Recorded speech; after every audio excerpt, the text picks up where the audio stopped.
तो ये तो हमारा सौभाग्य है कि हम आप सभी वनवासी बंधुओं के मध्य बैठकर कथा का गान कर रहे हैं। राम जी के परम सखाओं के मध्य बैठकर हम उनकी कथा का गुणगान कर रहे हैं। इससे बड़ा सौभाग्य तो हमारे लिए भी नहीं हो सकता। तो वनवासी बंधुओं के लिए हमारी ओर से एक बार जोरदार तालियां, जिन्होंने राम जी की इतनी सहायता की कि वो राम से श्री राम बन गए और मेरे प्रभु श्री राम को भगवान आप ही वनवासी बंधुओं ने बनाया है। तो आप सभी के चरणों में बारंबार वंदन करते हैं। बोलिए सियावर रामचंद्र भगवान की जय।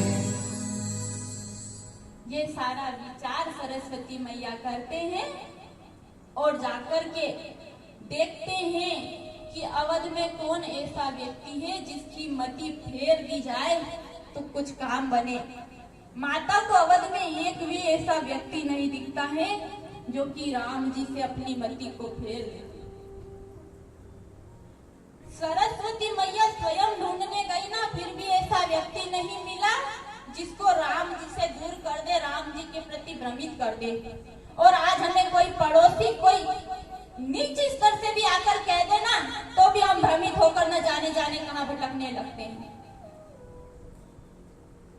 राम जी से भ्रमित करने के लिए सरस्वती मैया को विदेशी और ढूंढनी पड़ी थी कि मंथरा को, जो कि राम जी की अवध से नहीं दूसरी जगह से आई थी, जो राम जी की धरती पर है, उनको भ्रमित स्वयं सरस्वती मैया भी नहीं कर सकी थी।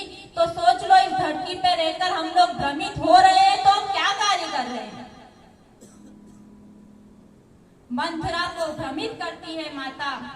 मंथरा जाती है और पूछती है कि किस प्रकार का ये ऐसा उत्सव मन रहा है। तब सूचना मिलती है कि राम जी राजा बनने वाले हैं। तब मंथरा को बड़ी मिर्ची लगने लगती है, क्योंकि उसकी बुद्धि माता सरस्वती ने फेर दी थी।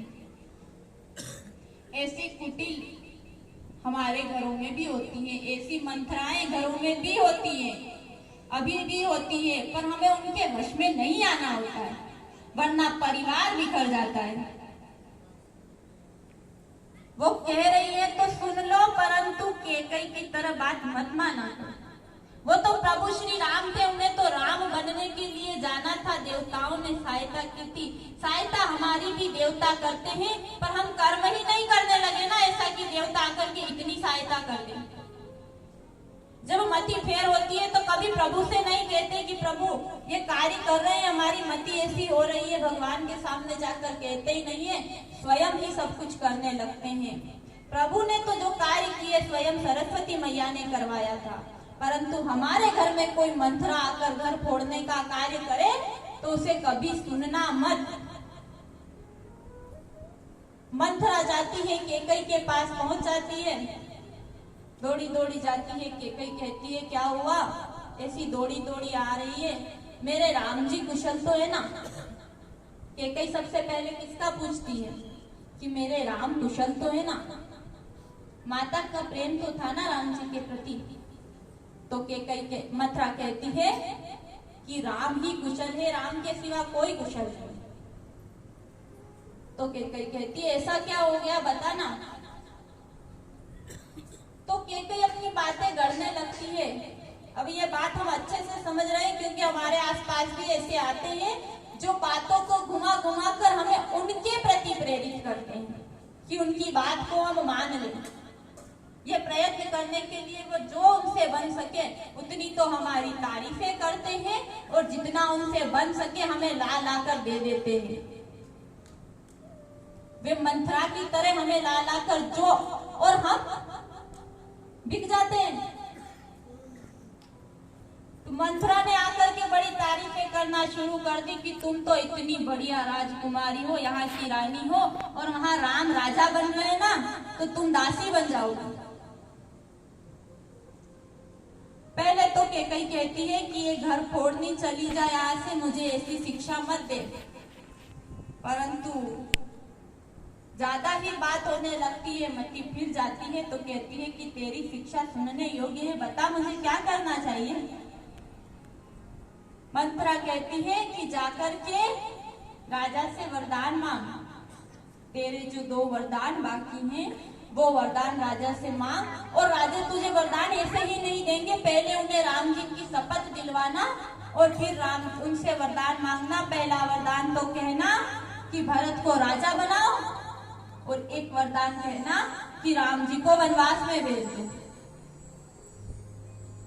जाकर के कैकेयी कोप भवन में चली जाती है।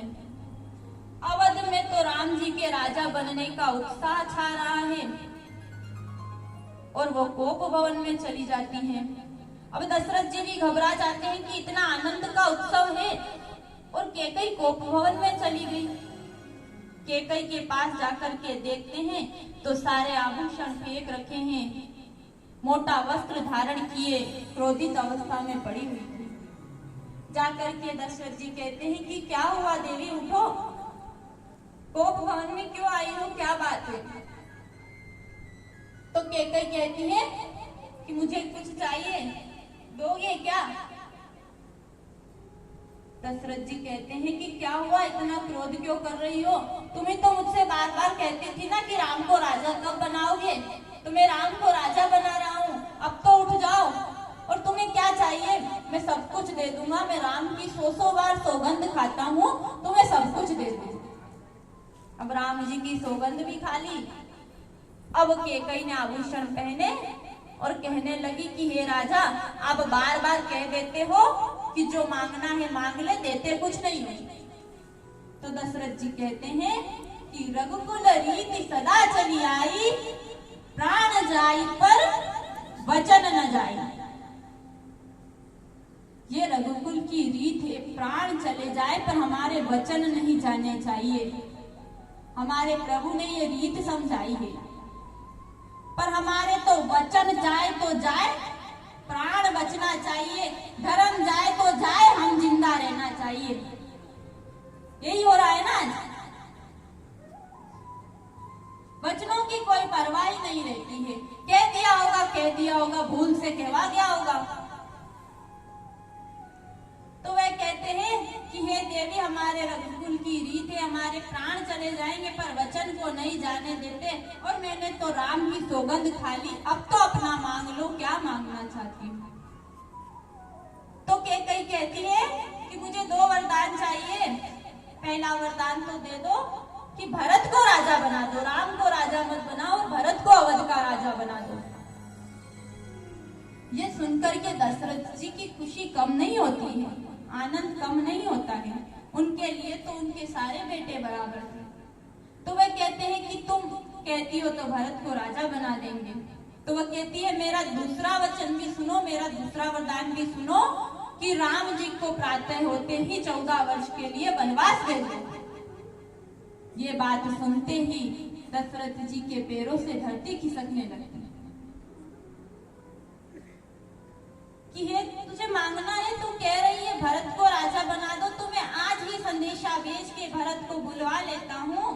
भरत जी मामा जी के यहाँ गए थे कि मैं बुलवा लेता हूँ और आज ही उन्हें राजा बनाने की सूचना दिलवा देता हूँ, पर तू मेरे राम को कहीं मत भिजवा। और राम को इस बात से दुख नहीं होगा, अगर भरत को भी राजा बनाएंगे तो भी मेरे राम दुखी नहीं होंगे। हे देवी, जिन राम का नाम से शत्रु भी चाहते हैं कि शत्रु हो तो राम जैसा हो, परंतु तू ऐसा क्यों कह रही है? जब रावण युद्ध कर रहा था ना लंका में राम जी से, तो रोज युद्ध होता था। मंडोदरी के पास जाकर के दवा लगवा रहा था और आंखों से अश्रु टपक रहे थे। मंडोदरी ने कहा, हे स्वामी, ये अश्रु क्यों टपक रहे हैं? तो रावण कहता है कि हम तो वीर हैं, अश्रु नहीं टपकते हैं, वीरों को युद्ध में अश्रु नहीं टपकते हैं।